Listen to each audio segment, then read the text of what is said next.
थाने में जमा हो जाएगी गाड़ी। आप लोग पढ़ते रहिए, आप लोग पढ़ते रहिए, यहाँ से चलते रहिए, धीरे धीरे आप लोग चलते रहिए, आगे की तरफ पढ़ते रहिए।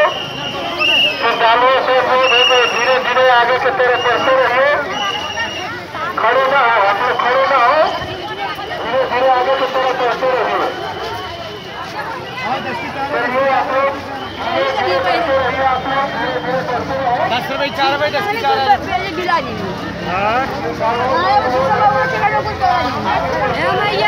अब कोई ध्यान नहीं दे यार। अब सीधे आदमी आता है स्टेशन पर कहते होते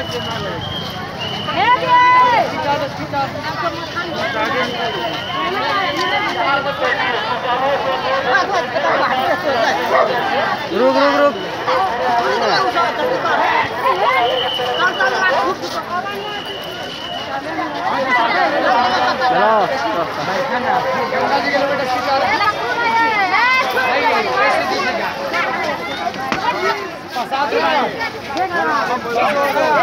चलो